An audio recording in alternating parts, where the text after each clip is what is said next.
Bismillahirrahmanirrahim. Assalamualaikum warahmatullahi wabarakatuh. Kami dari kelompok 5. Sebelumnya saya ingin memperkenalkan teman saya beserta pembagian materinya. Yang pertama, saya sendiri, Siti Sri Maulidia. Materi kedua yang dibacakan oleh Putri Fadilah. Materi ketiga yang dibacakan oleh Zaki Baridwan. Materi keempat dibacakan Sukmawati Cahyani. Materi kelima dibacakan Putri Anugrah. Materi keenam dibacakan oleh Siti Hajar Nur. Materi ketujuh dibacakan oleh Risna Ramadhani Aras. Dan yang terakhir, materi ke-8 yang dibacakan oleh Sidik Bintoro. Kami akan mempresentasikan pusat-pusat peradaban dinasti Abbasiyah. Sebelumnya saya ingin menjelaskan apa itu peradaban. Suatu proses cara hidup manusia. Kemajuan yang dicapai dalam aspek bahasa, kesenian, ilmu pengetahuan, sosial, politik, hukum, dan agama. Selanjutnya, dinasti Abbasiyah merupakan salah satu dinasti Islam yang sangat peduli dalam upaya pengembangan ilmu pengetahuan. Dalam upaya tersebut, mendapat tanggapan yang sangat baik dari para ilmuwan. Para khalifah dinasti Abbasiyah telah menyiapkan beberapa fasilitas yang telah diberikan, seperti yaitu pembangunan pusat-pusat riset dan terjemah seperti Baitul Hikmah, Majelis Munazarah, dan pusat-pusat studi lainnya. Selanjutnya, beberapa pusat peradaban yang telah diukir oleh dinasti Abbasiyah akan dilanjutkan oleh teman saya. Yang pertama, kota pusat peradaban, Kufah. Kufah merupakan pusat kekuatan Syiah yang juga merupakan lawan politik Abbasiyah. Meski terpinggirkan secara politik, perkembangan aktivitas peradaban terus berkembang di kota itu.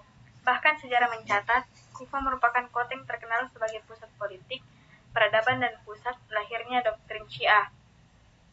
Kufah juga menjadi pusat pergerakan ilmu yang besar. Hirah.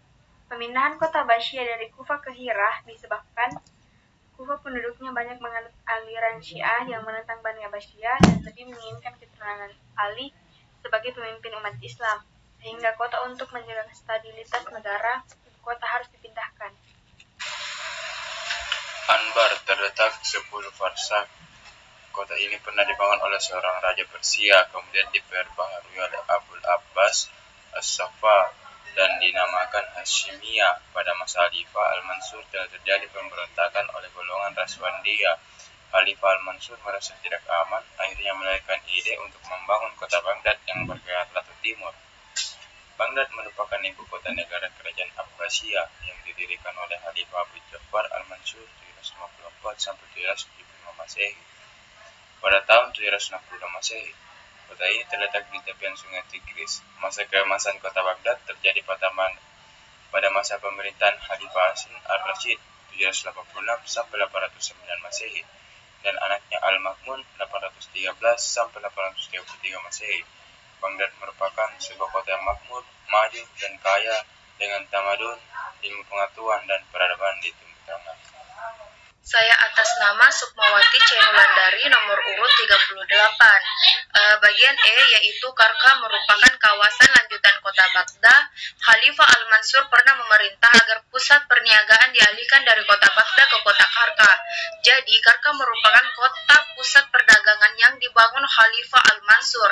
Di dalamnya juga dibangun masjid-masjid untuk menunaikan sholat Jumat dan tidak pergi ke Baghdad jika hari Jumat. Bagian F, Rusafa terletak di sebelah timur kota Baghdad. Rusafa dibangun oleh Khalifah Al-Mansur untuk Al-Mahdi dan seluruh pasukannya. Al-Mahdi mendirikan masjid di kota Rusafa lebih besar dan lebih indah dibandingkan Masjid Jami Al-Mansur. Kota Rusafa merupakan tempat yang selamat dan aman bagi orang-orang yang mencari perlindungan serta tempat pemakaman para khalifah dinasti Abbasiyah. Saya Putri Anugrah kelas 11 5. Saya pemateri 4.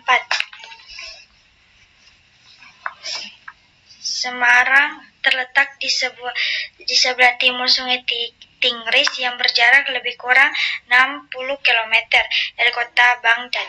Di kota ini terdapat 17 istana Mughil yang menjadi contoh seni bangunan Islam di kota-kota lain. Pada masa Khalifah Harun Ar-Rasyid telah dibangun sungai yang bernama Takul. Adapun pada masa Khalifah Al-Mu'tasim Ta'zim dibangun sebuah istana yang dihadiahkan kepada Ashinas. Perkenalkan, nama saya Siti Hajar Nur. Saya akan membacakan materi saya yang ke-6. Bangunan tempat pendidikan dan tempat peribadatan.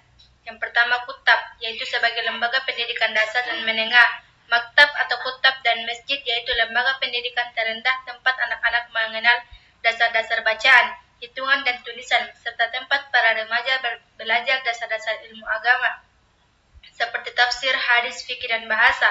Madrasah yang terkenal pada zaman itu adalah Nizamiyah, yang didirikan oleh Nizam al-Mulk, seorang Perdana Menteri pada tahun 456 sampai 486 Hijriah. Madrasah ini terdapat di banyak kota, antara lain di Baghdad, Isfahan, Nisabur, Basrah, Tabaristah, Hara, dan Mosul. Perkenalkan, nama saya Risna Ramadhani Aras, nomor urut 35. Saya ingin membacakan materi ke-7 tentang C.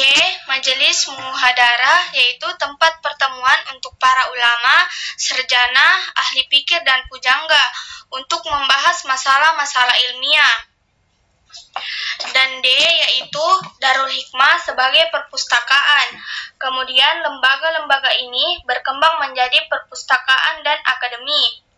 Perpustakaan pada masa itu lebih merupakan sebuah universitas, sebab di samping terdapat kitab-kitab, mereka juga dapat membaca, menulis, dan berdiskusi. Perkembangan lembaga pendidikan itu mencerminkan terjadinya perkembangan dan kemajuan ilmu pengetahuan. Hal ini sangat ditentukan oleh perkembangan bahasa Arab, baik sebagai bahasa administrasi yang sudah berlaku sejak zaman Bani Umayyah maupun sebagai bahasa ilmu pengetahuan. Perkenalkan, nama saya Sidik Bintoro, nomor urut 36.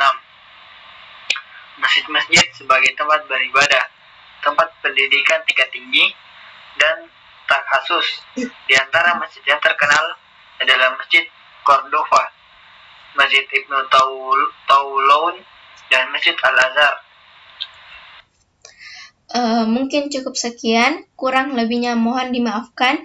Nun wal qalami wa ma yashkurun.